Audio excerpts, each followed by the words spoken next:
Magandang araw po sa inyong lahat mga kababayan at welcome back dito po sa ating munting channel Pinas News Review, kung saan re-reviewin po natin ang mga mahalagang balita dito sa Pilipinas.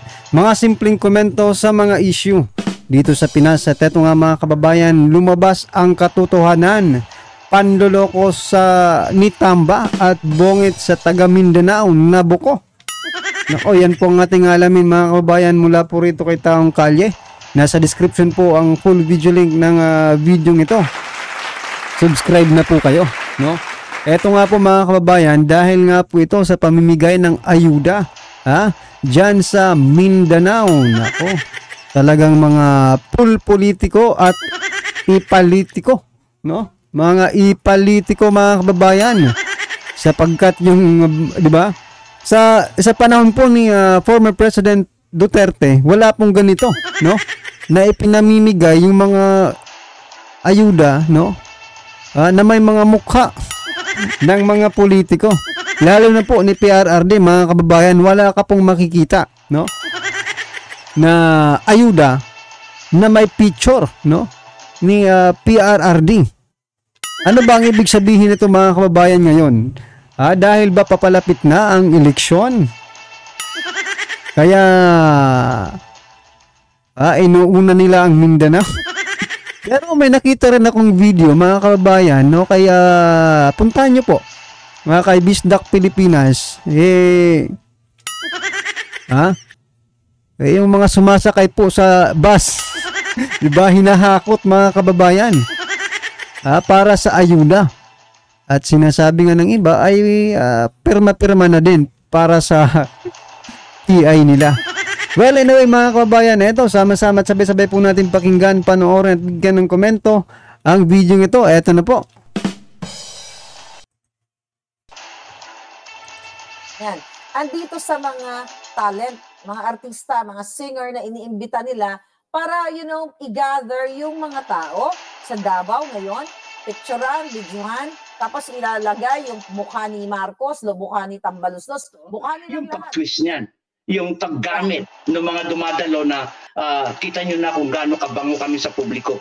Kami ay dinudumog ng sambayan ng Pilipino, no? Pero kung tatanggalin mo yung entertainment kontekstong yan, ay makikita mo na walang dadalo yan. Nangyayari halimbawa na walang mga formal hearing at walang tamang pagsagot na ang issues are not joined, tapos magsususpindi ka, iyan ay abuso ng kapangyarihan. Ito nga mga kababayan, bago natin ituloy ang video na ito, kung bago ka lang sa aking YouTube channel, baka pwede makahingi ng like at subscribe at click mo na rin ang notification bell para updated ka sa aking nilalabas na bagong video. Salamat po. Sa gobyernong ito, nagsispend po sila ng multi-million pesos sa mga tarpaulin at sa mga billboard na milyon-milyon ang halaga niyan. Andito sa mga talent, mga artista, mga singer na iniimbita nila para, i-gather yung mga tao sa Davao ngayon, picturean, videohan, tapos ilalagay yung mukha ni Eto mga kababayan, legal po ba, no? Baka malaman natin isang araw, di ba?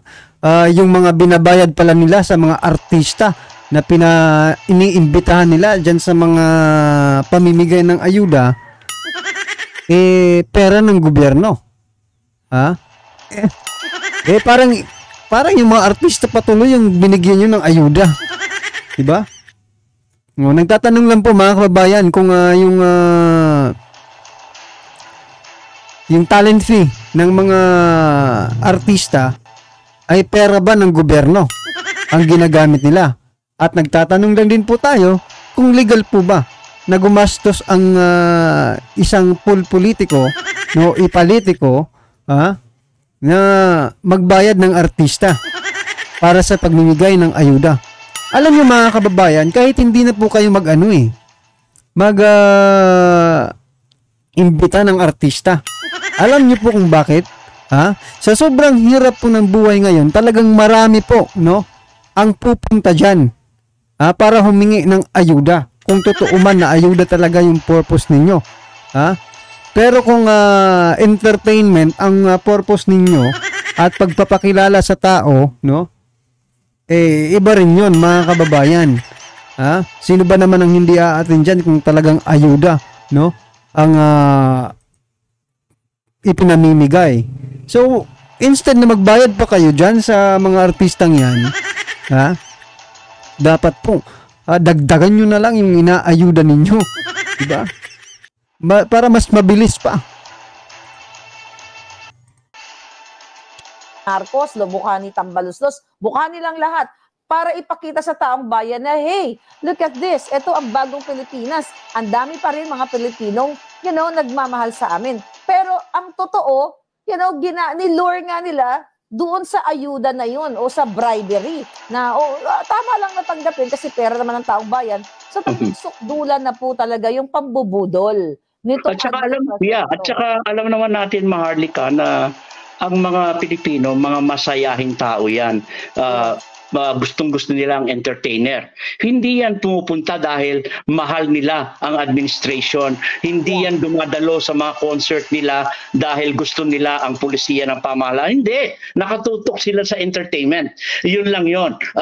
Ganun lang kasimple. Pero, of course, doon naman sa usapin ng administration at saka yung mga liderato na nag-oorganisa nito, yung pag-twist niyan. Yung paggamit ng mga dumadalo na kita nyo na kung gaano kabango kami sa publiko. Kami ay dinudumog ng sambayan ng Pilipino, no? Pero kung tatanggalin mo yung entertainment kontekstong yan, ay makikita mo na walang dadalo diyan.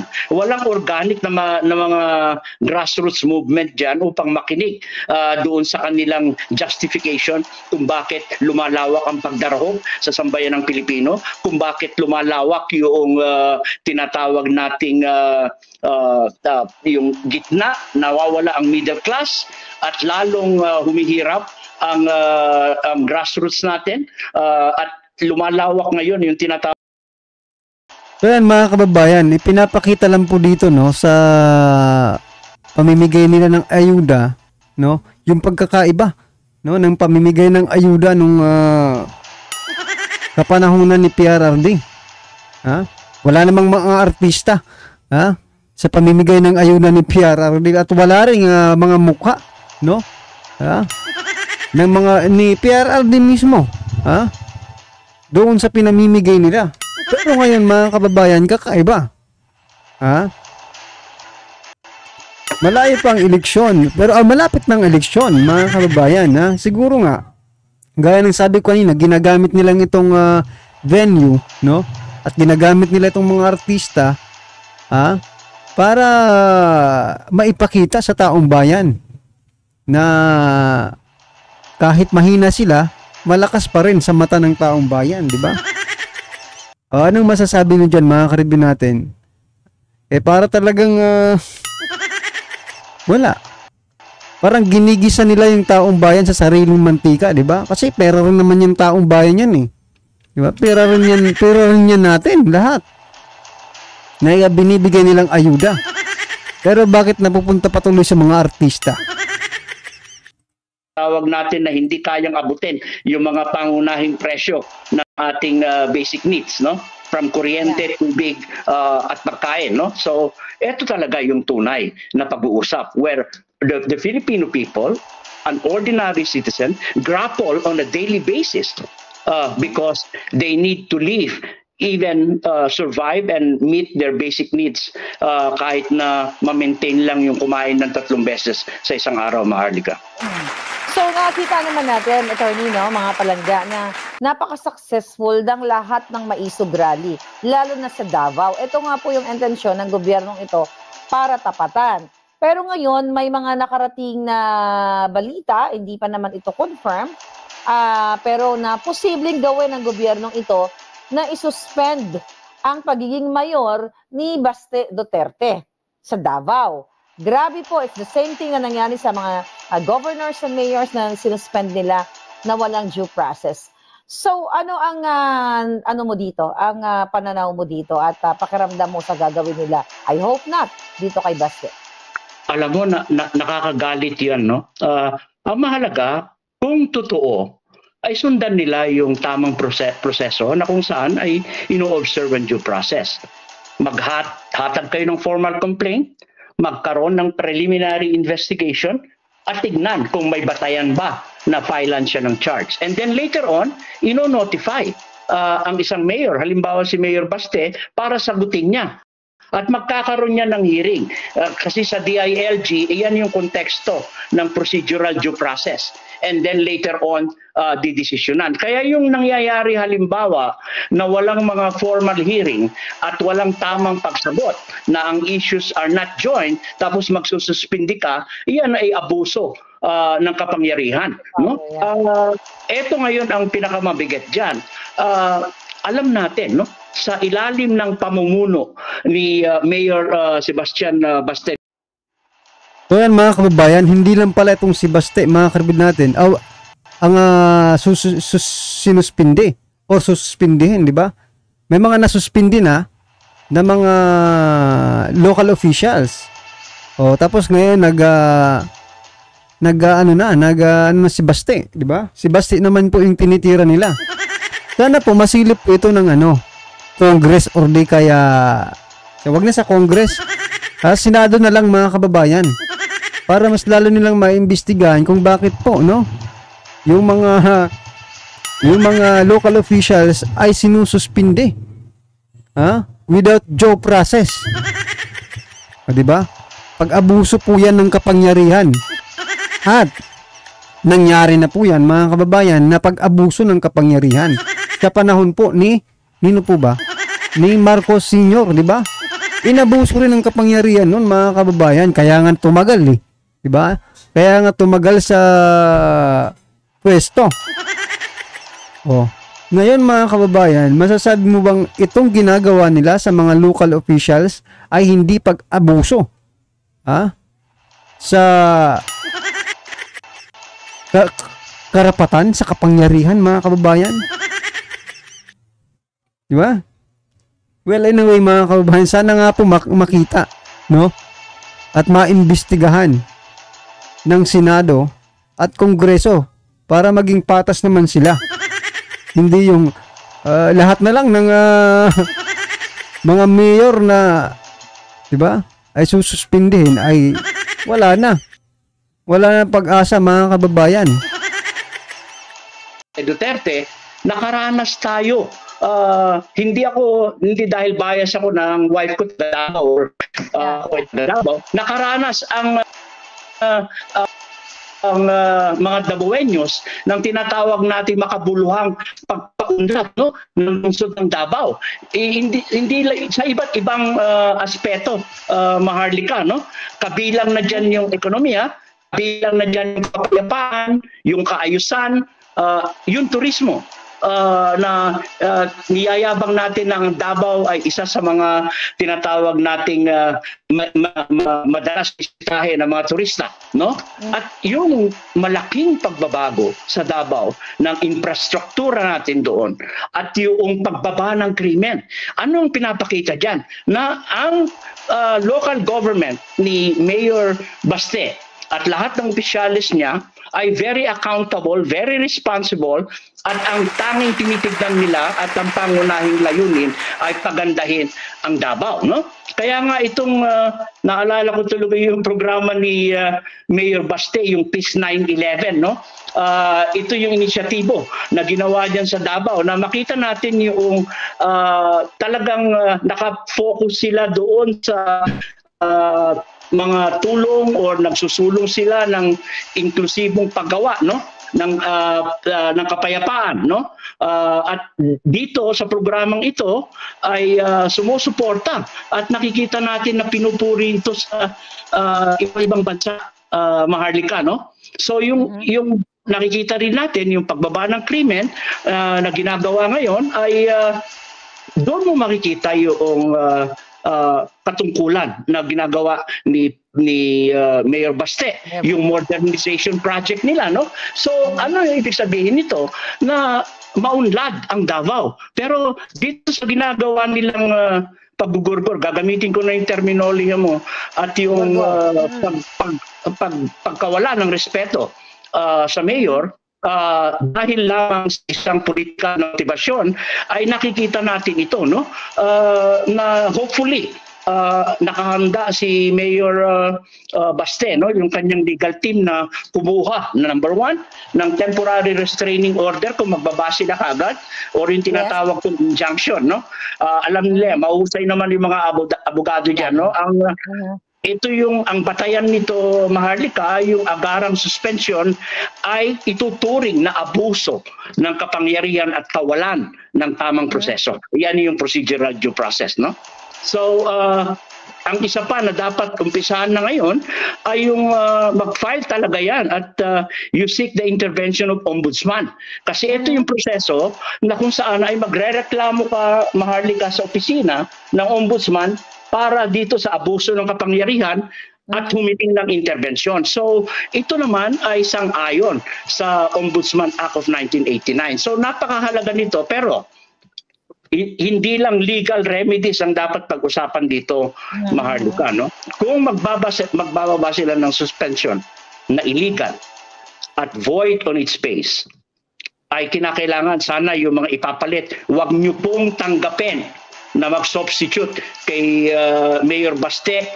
Sumama po kayo siya, makiisa kayo sa kanya at mananawagan po tayo, barikadahan nyo po ang Davao City. Hindi dapat kailangan papasukin kung isa-serve nila yung suspension na yan dahil ang kapangyarihan na hinalal ninyo si Mayor Baste at lahat dyan na opisyal, kayo po ang may kapangyarihan. Mantakin mo yan na ibabaliwala mo ang kapangyarihan ng mamamayang Pilipino sa pamamagitan ng summary proceeding na isuspindi mo. So yan mga kababayan, talagang delikado ito ha. Kapag sinuspindi po nila si Mayor Baste, I think eto ano lang natin na nakikita lang po natin yung magiging resulta, no? Na gagawin nila. Baka nga magwala ang mga Davaoenyo, mga Caribbean. Benoto nila yan tapos suspindihin mo. Tapos ipapalit mo yung tauhan ninyo. Diba? Malaking kalokohan po yan mga kababayan sa part po ng mga Davaoenyo, mga Caribbean natin. Alam nyo, ito nga nakakapagtaka Dito po sa channel natin, marami po ang nagko-comment at galit na galit, no? Or hindi naman sila marami. May mga few of them, mga Caribbean, few. Nagko-comment po sa channel natin na medyo galit sila kay Mayor Baste. Ang tumatakbo lang sa isip ko, bakit?